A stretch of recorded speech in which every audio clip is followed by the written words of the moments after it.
Hey guys, what's up? It's me, Pigboy25 here, and today I'm bringing you another experimental video of the in-depth series. Extensive research leading to basically a brief overview of everything in the park. Rides, history, past rides in brief detail. Granted, I already do have a video of Great America's past rides, but I will cover notable ones again. I'd like to clear it up that this is an experimental format that I have gotten inspired from CoasterBot with, because I feel like some parks will take years to be explained, or I'm not going to do rides, but some parks will take years to explain. If the original creator of the format, CoasterBot, wants to take this down, I will do so if needed. I have a format covering this park in this order: opening, areas, rides by area, and any extras that I think will be needed. I hope you can enjoy the video, since I want the viewers who are or are not Six Flags Great America natives to learn even a little smallest bit about the smallest of rides at the park. Some things you might not know will exist at the park. Let's begin. Six Flags Great America, originally owned by Marriott, opened to the public on May 29th, 1976. It opened with 3 coasters, being Whizzer, Golf Coaster, and Turn of the Century, 2 of which are still operating. This park was also opened along with a sister park in Northern California, known as California's Great America currently, and owned by Cedar Fair. The park opened with several still operating flat rides, including the Columbia Carousel, Roulage, Fiddler's Fling, Great American Scenic Railway, Triple Play, Hometown Fun Machine, previously the Saskatchewan Scrambler, East River Crawler, previously the Lobster, Whirligig, Loggers Run, and Yankee Clipper. In 1984, the park was purchased by Six Flags and saw the loss of all the Marriott charm. The uniforms, food, and merchandise were all homogenized. This did lead to many new coasters being installed, though, and Six Flags still currently owns the park, despite the many changes in ownership and management. We will now get onto the sections and rides. Six Flags Great America has 13 distinct areas, if you include sub-areas like Hometown Plaza, Kidsopolis, and Camp Cartoon. Each area can be home to as few as 1 ride, or could take up a very large section of the park, like County Fair. We'll be covering the rides or areas in order of Carousel Plaza, Hometown Square, Hometown Plaza, County Fair, Kidsopolis, Yukon Territory, Camp Cartoon, Yankee Harbor, Mardi Gras, Orleans Place, Southwest Territory, Metropolis Plaza, and Hurricane Harbor. Each area has at least 1 ride or attraction, and were opened in different years. Some opened with the park, and some opened as an expansion area, or a sub-area, and each area has a distinct yet loose theme. Carousel Plaza. This area has been around since the beginning of the park, and is the first themed area that you are greeted with upon entering the main gates. It has a large fountain up front, the classic Columbia Carousel, a double-decker carousel built by Chance Rides. It is the tallest carousel in the world, and is opened with the park in 1976, and has been an icon for 40 years and running. It often comes in the top 5 of the Golden Ticket Awards Best Carousel category. The only other attraction in the Carousel Plaza is the Skytrack Tower, a 310-foot Intamin gyro observation tower that opened with the park, opened in 1977. Skytrack Tower is currently and has been the tallest operating ride in the park, or the tallest in the park's history. Hometown Square. Going just to the right of Carousel Plaza will take you to Hometown Square. This too was an original area of the park.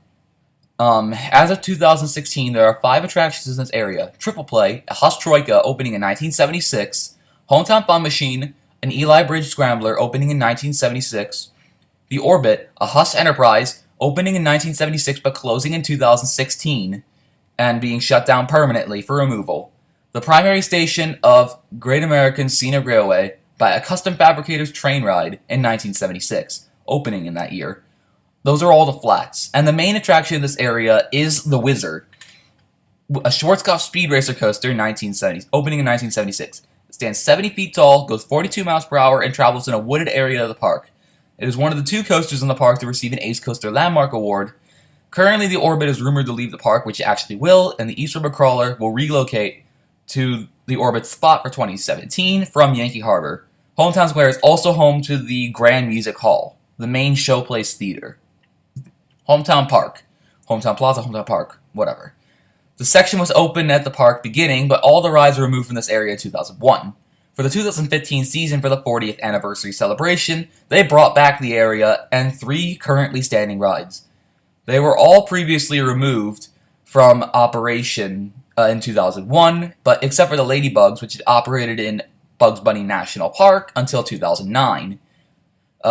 Which the three rides are actually the Ladybugs, Red Baron, and Tots Lively Surrey carriages. The Ladybugs are in the middle, the image in the middle. The Red Baron is in the image at the far left, and the Tots Lively Surrey carriages is in the image on the far right. The Red Baron was used as props for Fright Fest, and the carriages were in storage. This park can be located close to the First Aid Building and hometown rope climbing game, across the midway from where the Orbit once stood. County Fair. By far the largest section of the park, containing the entire back half of it, has 4 coasters, 4 flats, and the second station of the Great American Scenic Railway. The 4 coasters from oldest to newest are Demon, opening in 1980 but formerly operating as Turn of the Century in 1976 before remodifications. It's an aerial quadruple looper that opened up with the park as Turn of the Century. The original ride had a double corkscrew, but 2 vertical loops were added with a retheme in 1980. It stands 102 feet tall, goes 50 miles per hour, and features 4 inversions, 2 vertical loops, and a double corkscrew. One of the park's 2 wooden coasters that reside here, actually 3, is the American Eagle, the oldest wooden coaster in the park, opening in 1981. It is an Intamin wooden racing coaster. It stands 127 feet tall, though the drop is actually larger than that, goes 66 miles per hour across 4,650 feet of track. The wing coaster X-Flight, for opening in 2012, also resides here, in the former spot of the antique cars that operated from the park's beginning, and the former spot of the Shoot the Chutes rapid attractions known as Splashwater Falls, closing in 2007, I think. The B&M wing coaster stands 120 feet tall, goes 55 miles per hour, and flies through 5 inversions, tied for the most of the park. The newest coaster in the park also opens here, being the RMC original, built from the ground up wooden coaster Goliath, opening in 2014. The ride stands 165 feet tall, goes 72 miles per hour through 2 inversions, featuring the only dive loop on an RMC.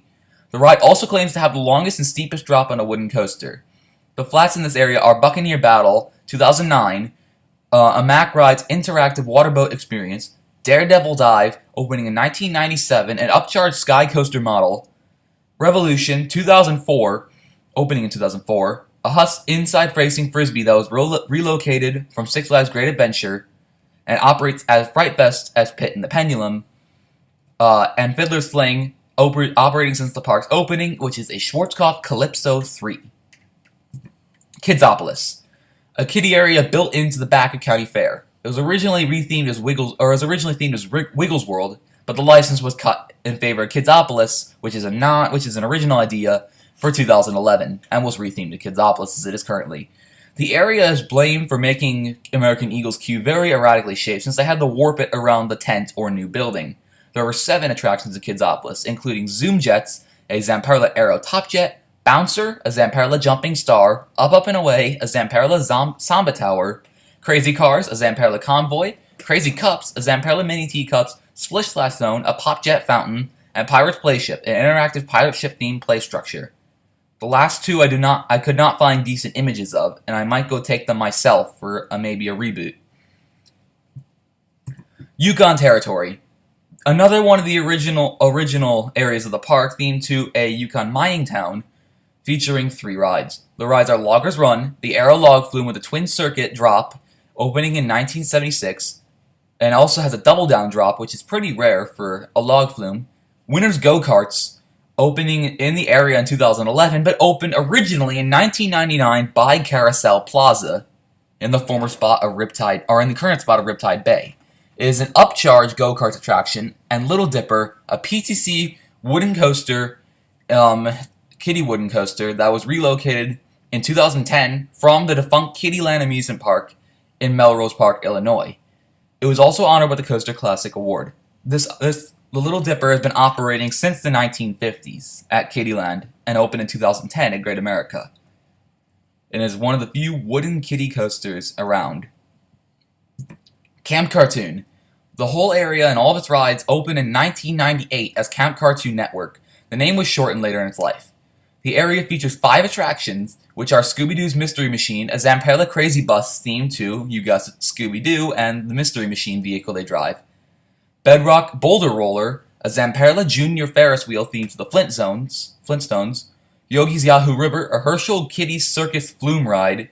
which is themed to Yogi Bear, Flintstone's Rocky Road Rescue Service, a Hampton Kiddie Circuit Ride, which is themed yet again to the Flintstones, and most notably Spacely Sprocket Rockets, the star attraction in the area, which is a Vekoma Junior Steel Coaster, and is themed to the Jetsons. The whole area seems to be notably based off of entirely off of Hanna-Barbera cartoons. Yankee Harbor. This is an original area of the park, and home to 2 coasters and 3 flat rides. The most notable coaster here is Batman the Ride, opening in 1992. The installment was the first of the now famous Batman the Ride model, and has widely been cloned across the world all throughout coaster time. It is also the world's first modern inverted coaster, and is the second coaster in the park to receive an Ace Coaster Landmark Award due to pioneering achievement in coaster history. The second coaster is V2 Vertical Velocity, opening in 2001. An intimate impulse coaster, this coaster is a clone to other similar coasters like Steel Venom at Valley Fair and Possessed at Dorney Park. The 3 flat rides in the area as 2016 are East River Crawler, a Schwarzkopf Monster 3, which will be relocated to the former spot of Orbit and renamed to the Lobster for 2017, Whirligig, a Zebra Wave Swinger opening in 1976, and Yankee Clipper opening in 1976 as an Aero Hydro Flume, similar to a log flume, but instead of it being logs, it's boats that are the vehicles. This area will be the location for the Joker, the widely cloned SNS 40 free spin coaster for the 2017 season, and is currently under construction. Mardi Gras. This is an additional area added to the park in 2004, originally being part of another area. It features 4 flat rides in the 2016 season, but will lose one at the end of the season. The current area did house an attraction before it became Mardi Gras, or did house attractions before it became Mardi Gras. The 4 current rides are Jester's Wild Ride 2004, opening in 2004, removed at the end of the 2016 season, Zamperla Rock and Tug, Big Easy Balloons opening in 2004, the Zamperla Balloon Race, King Chaos opening in 2004, which is their Top Spin, and Roaring Rapids opening in 1984, their most popular water ride as an Intamin River Rapid ride. Orleans Place. Another original area themed around 19th century New Orleans. It contains 2 coasters and 2 flats. The most notable coaster is Superman Ultimate Flight, opening in 2003. It is one of 3 clones with the exact same layout, also located at Six Flags Over Georgia and Six Flags Great Adventure. The second coaster is The Dark Knight, which is also another clone coaster, and it opened in 2008. And Mack rides Wild Mouse coaster based around the movie with the same name released in the same year. It is a completely enclosed ride that offers a unique experience with lights, sound, and heavy theming, even if it is just a standard Wild Mouse. The 2 flats here are Condor, opening in 1991, which is a Husk Condor relocated from Six Flags Great Adventure, and Roulage, opening in 1976, which is their solely bumper cars. Roulage currently holds the record for the largest floor area in a bumper car attraction, and also offers free reign of the entire floor to riders. There is no center divider to navigate traffic. It is a complete free-for-all. Southwest Territory. This area was a land expansion to the park in 1995. It features 2 coasters and 4 flat rides, including their most popular coaster, Raging Bull, opening in 1999. Raging Bull is a custom B&M Hyper Twister coaster standing at 200 feet tall. It goes 73 miles per hour across 5,057 feet of track. The second coaster was the dawn of the area, being Viper, opening in 1995. It is a Cyclone model coaster built in-house by Six Flags, and one of the only coasters built in-house by Six Flags in its history. It stands 100 feet tall, goes 50 miles per hour across 3,458 feet of track. The first flat ride is Chubasco, opening in 1996. It is a Zamperla Teacups, which is interestingly rethemed to Terra Twister 2, A Turn for the Worse, during Fright Fest. The modifications brings around darkness, lights, smoke machine, and custom rave music. The other flats are River Rocker, the Zamperla Pirate Ship, and Ricochet, opening in 1977, which is a Husk swing around attraction, previously located in County Fair as Big Top. Oh yeah, and River Rocker opened in 1996 if you're not reading. It used to land the spot of the Daredevil Dive, and it used to be called Big Top. The main flat ride of the area is Giant Drop, opening in 1997, and is an Intamin second-generation drop tower that stands 227 feet tall. Metropolis Plaza. This area used to be part of Southwest Territory, and was rethemed to Metropolis Plaza for the 2016 season upon the opening of the only attraction in the area, Justice League Battle for Metropolis for the 2016 season. And it is the only attraction in this area. It is a widely cloned Sally Corp interactive shooting dark ride. Six Flags has been installing these rides since 2015 and currently are 5 currently existing and 3 under construction. This was installed of the second generation or second wave of the Justice League attractions. Finally, we have Hurricane Harbor. This area opened in 2005, taking the former place of a large parking lot that warped around the side of the park, and is open from Memorial Day to Labor Day, and it is a slightly upcharge attraction which can be added onto your ticket. It opened with 10 different slides and attractions. They added their most popular attraction in 2006 being Tornado, Pro Slide, Cloverleaf Tornado Slide. No attractions were added to this area until 2011, which that's our typo, when the former spot of the Winter Go-Karts was relocated to its current spot in Yukon Territory and the Space Shuttle American attraction was removed. The area now known as Riptide Bay added 5 new attractions, including a flow rider, 2 capsule slides, actually 4 capsule slides, a wading pool, and a Pro Slide Tantrum. There has been no expansion to Hurricane Harbor since. Notable defunct attractions. Like every park Six Flags Great America has a fair share of retired coasters. Here's a quick list with the name, fate, and location. One of the original coasters, Golf Coaster, closing in 1977, opening in 1976. A location I do not have any information about, but it was unpopular and ended up catching fire and being removed in 1 year. Z-Force, 1985 to 1988, the only ever space diver, Intamin space diver coaster. It originally stood where Gully stands today. It was relocated to Six Flags Over Georgia in 1988, where it eventually was again relocated to Six Flags Magic Mountain and closed in 2007, permanently. Tidal Wave, 1978 to 1991, Schwarzkopf Subtle Loop Coaster. It was removed in 1991 for Batman on the Ride, where it was relocated to Six Flags Kentucky Kingdom and operated to the park closing in 2009 as Grease Lightning. Rolling Thunder, an Intamin bobsled coaster that was relocated from Six Flags Great Adventure, and it was again relocated to Six Flags Great Escape in 1995. It currently stands where the Southwest Territory Midway currently is. Shockwave, 1988 to 2002, an Aero Mega Looper that stood where Superman Ultimate Flight currently is.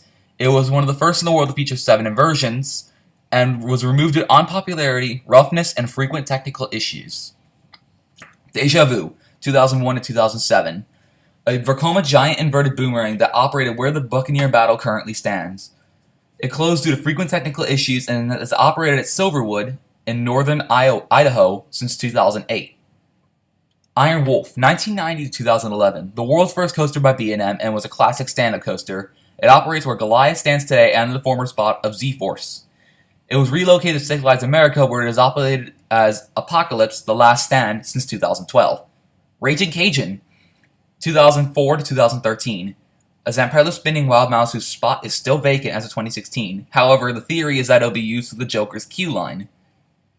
It operated in the Mardi Gras section of the park before being relocated to Six Flags America, where it has operated since 2014 under the same name and theme. And the only defunct attraction that is not a coaster I'll mention here, without linking you to my next video, the ancient Intamin Triple Ferris Wheel Skyworld, 1976-2000. It operated where Deja Vu once stood and Buccaneer Battle stands today. Skyworld is considered one of the classic flat rides of the park, and a lot of fans were very sad upon its removal in the new age. So, yeah, I hope you have enjoyed Six Flags Great America in depth. I mean, I really was trying to make this as short as possible, but I have a lot to cover for an entire park. Because assuming I want to cover all of the flat rides. All of them, including these. So, yeah. I hope you guys have enjoyed. I mean, if you don't like it, just leave your support in the comments, because this is a lot of work. I don't want to do a lot of work just for nothing. So, feel free to be active. If you did like it, leave your thoughts down below. If you didn't like it, leave your thoughts down below. If you're uncomfortable with me using another YouTuber's ideas, then leave your thoughts with that. I mean, there's only so much you can do with coasters until you're considered stealing somebody else's ideas. So, yeah. Just leave your thoughts down below. Feel free to be active in the comments. Like, subscribe, comment especially. I love reading your comments. I do that, and I am very good with replying. Not as of late, though, because reasons. This is going to go on for too long. I hope you guys all have enjoyed. Have a great rest of your evening, or whatever day you're watching this on. Just make the rest of the day great. And I should be up with a Halloween special video in the next few days, because I have one brewing right now. Because it is less than a week till Halloween. 6 days. Or 7. Whatever it is. Hope you guys have enjoyed the video, and as always, peace.